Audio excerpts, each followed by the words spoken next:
Muy buenas, estamos aquí Sergi, director de operaciones y cofundador de Isprox. Hola Sergi. Hola, buenos días.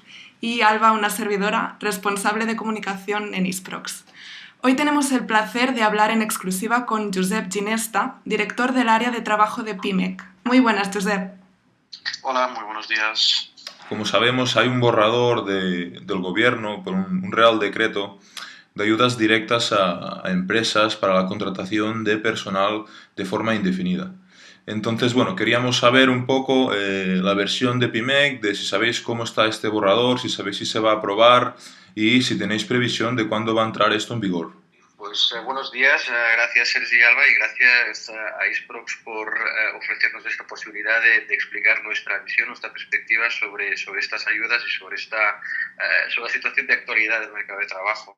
La información que tenemos en estos momentos es que hay una propuesta encima de la mesa, una propuesta inicial con unas bonificaciones por tramos, por cuantías fijas y la verdad es que determinar si finalmente se va a aprobar creemos que es difícil porque forma parte de un conjunto de medidas y de diferentes espacios abiertos. Está negociándose la extensión de los expedientes de regulación, los expedientes temporales, los ERTOs. Está negociándose también medidas de regulación del trabajo en las plataformas. Está también abriéndose ámbito de diálogo sobre el salario mínimo, con lo cual es difícil determinarlo también porque ha habido siempre posiciones muy dispares de análisis de las bonificaciones de los incentivos. Es decir, los incentivos a la contratación son como el Guadiana, ¿no? A lo largo de la historia de los últimos años han ido apareciendo y desapareciendo, ¿no? De nuestra lógica de cotización y de bonificación en el mercado de trabajo, ¿no? Por eso decía que es difícil. Nuestra previsión es que va a ir aparejado con la reforma laboral. Hay una parte del gobierno de la nación que tiene una previsión de hacer una reforma laboral más intensa y otra parte que habla de derogar los aspectos más lesivos de la reforma laboral del 2012, ¿no? Entonces, creemos que va a ser un elemento de esta negociación y veremos. Perfecto, Josep. Y respecto a esta ayuda en concreto que comentábamos, de hasta 9.000 euros, ¿cuál es, a nivel de opinión vuestra, de PIMEC, pensáis que es suficiente? ¿Pensáis que sería un impulso importante para esta pequeña y mediana empresa que actualmente pues está sufriendo debido pues como todos sabemos, a este dichosa pandemia del COVID? ¿Cuál es vuestra opinión? ¿Pensáis que debería ser más? Saber un poco esto. Bueno, pues mira, Sergi, cuando los incentivos que ya habían existido, como te había dicho en otros momentos de nuestra historia, han desaparecido, la consecuencia clarísima ha sido que han empeorado los índices de contratación laboral, con lo cual bueno, es una evidencia empírica que los incentivos a la contratación son un elemento importante para el mercado de trabajo, no solo para las empresas, sino para el mercado de trabajo. Ahora bien, son positivos cuando también son ajustados a la realidad a la cual se destinan, ¿vale? Eso quiere decir que es bueno que haya tramos, es decir, que el importe no sea único, no sea fijo y que haya, y la propuesta va en ese sentido, ¿no? Que en función del tipo de colectivo la bonificación sea mayor porque el colectivo pues tiene más dificultades de empleabilidad y por lo tanto pues necesita de más discriminación positiva, pero también, y ahí es una variable que desde PIMEC y desde las pymes españolas se defiende muy a menudo, es que las ayudas deben tener también en cuenta la dimensión de la empresa. Es decir, el principio de equidad es aquel que aplicamos cuando queremos aplicar a cada uno lo que justamente le corresponde, ¿no? Y ahí creemos que en esas ayudas debe discriminarse positivamente en favor de las empresas de menor tamaño, de forma que tengan un incentivo a la contratación mayor, ¿no? Porque además, como te decía, y todos los indicadores así lo demuestran, la dimensión de la empresa importa, con lo cual también nos parecería lógico que esos incentivos fueran desiguales pero justos y que en las pequeñas y medianas empresas fueran de mayor cantidad, ¿no? Hay otra variable que puede ser no menor y con la que no estaríamos en desacuerdo, que es que en vez de ser cuotas fijas de incentivo, cuotas fijas de subvención, pudiera ser un porcentaje de la cotización. Claro, lógicamente, los costes sociales de la contratación son el coste salarial y el coste de la seguridad social, ¿no? El coste de seguridad social podría ir bonificado en un porcentaje en función del colectivo al cual se destinara. Esa es una fórmula que se ha utilizado en otras ocasiones y podría ser interesante también que fuera así, ¿no? Muy bien, muy interesante esto que comentas, Josep, sobre el tema de la cotización. Y vale, simplemente ya para terminar, Josep, y cambiando un poco de tema, también queríamos saber un poco vuestra perspectiva respecto a lo que sería la evolución del paro, teniendo en cuenta las nuevas estimaciones de la vacunación.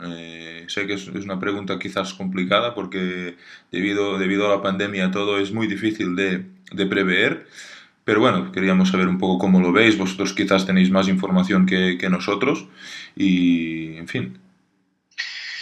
Mira, la primera cuestión que debemos poner encima de la mesa es que la crisis sanitaria se ha trasladado ya a una crisis económica. Ya ha habido un efecto arrastre que se demuestra claramente con la evolución de los datos de empleo, desempleo, los ratios de la evolución de la contratación que hemos ido viendo en los últimos meses, porque la afectación en expedientes de regulación, la afectación en desempleo, la pérdida de puestos de trabajo ya no se produce únicamente en aquellos sectores afectados por las restricciones, por las limitaciones, sector restauración, ocio, cultura, comercio, etcétera, etcétera, sino que vemos un efecto arrastre hacia el ámbito industrial, por ejemplo, en el ámbito de la construcción, con lo cual ya estamos en un escenario en el que la recuperación económica no solo vendrá con la vacuna, sino que tendremos que inyectar vacunas de contenido post-crisis económica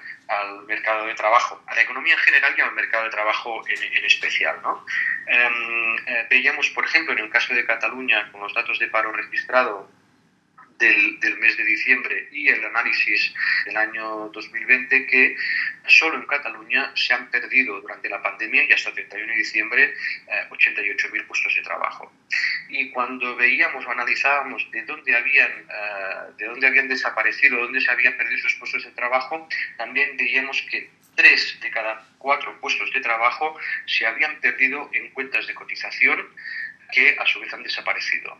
Quiere decir que estamos hablando de puestos de trabajo que se han perdido en empresas que han desaparecido, en cuentas de cotización, centros de trabajo pues, que han desaparecido. Eso quiere decir que ya no estamos hablando solo de pérdida de puestos de trabajo, de incremento del desempleo, sino que estamos hablando de pérdida de tejido productivo.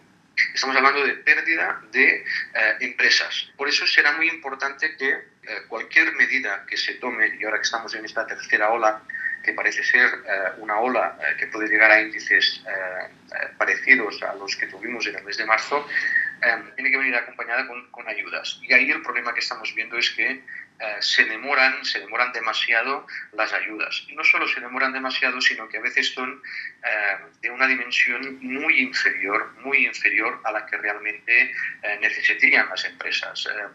Se están proponiendo ayudas de un importe único durante un mes, etcétera, etcétera, y eso no es una solución. La solución tiene que ser medidas recurrentes, sostenidas en el tiempo y por parte de la capacidad fiscal que tenga cada administración. Estamos viendo que hay muchos ayuntamientos que están aprobando presupuestos en situaciones o en condiciones muy parecidas a las que nos aprobaron el año pasado sin que haya existido una pandemia. Los ayuntamientos también tienen capacidad de imponer medidas de carácter fiscal, ordenanzas, o ayudas para que el tejido productivo de sus municipios, de sus ciudades pueda preservarse, ¿no?